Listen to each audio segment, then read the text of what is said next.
हाय सगळ्यांना, धन्यवाद सगळ्यांना. कसे आहेत मुलींनो, माता बहिणी कशा आहेत? झाले आपलं आताच कामधंदा झाले, म्हणलं एक बारका एक व्हिडिओ करू म्हणून व्हिडिओ करायला लागले. मुलींनो व्हिडिओ बघत जा, कमेंट करे जा, लाईक करे जा, सबस्क्राईब करत जा. तुम्ही व्हिडिओ बघताय प्रे करतच नाहीत, बघा कर जा की, आई आहे म्हणून कर जा की. बघा एक तुम्हाला मी सांगते, बघा कसं आहे ना, बघा आपल्याला काय वाटतं की आपली काळजी कुणीच करत नाही, पण नक्कीच बघा आपल्या घरचेच मोठे माणसं आपली नक्कीच काळजी करते. तुम्हाला वाटतं असं की आपली काळजी कुणी करत नाही, अहो असं नका समजू. तुमची काळजी करणारे आम्ही भरपूर आहेत ना. आणि मेन मोठा माणूस घरामध्ये कशाला असते, बाहेर आपलं मुलं गेले मुली गेल्या तर किती काळजी करते. तुम्हाला वाटतं असं की अशी आपली काळजी कुणी करत नाही आहे, पण या बघा विश्वास करा, नक्कीच बघा तुमची काळजी आम्ही करतो.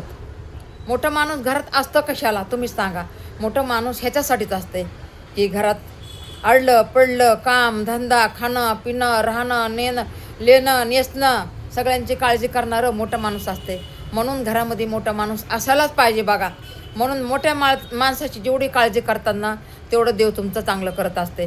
का तर त्या मोठ्या माणसाला कसं वाटते, आपल्याला 2 घास सुखाने दिले ना ते आपले आनंदाचे आहेत, म्हणून ते खुशीनं खातं. आणि रागाने दिलं तर ते पण कळतं की बाबा रागाने दिले, नको मला नंतर खाईन, नको मला नंतर खाईन, असं होतं हो. म्हणून नाही का काळजी करणारे आपल्या घरचे असते. तर म्हणून हे बघा तुम्हाला पण वाटू द्या की आपली पण काळजी करणारं कुणी तर आहे. चला हाय बाय सगळ्यांना, काळजी घ्या सगळेजण. राधे राधे, रामकृष्ण हरी. इडव नव्हतं हो टाकायला, म्हणून हे बघा बाहेर जायचं तरी पण मी म्हणलं 4 शब्दाचा इडव आपण करू आपल्या मुलींसाठी, माता बहिणीसाठी. चला हाय बाय सगळ्यांना, टाटा. मस्त राहा, खुश राहा, आनंदी राहा सगळेजण.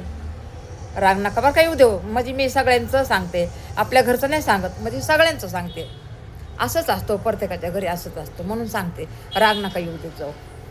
चला नमस्कार, राधे राधे, रामकृष्ण हरी, राम रामजी सगळ्यांना.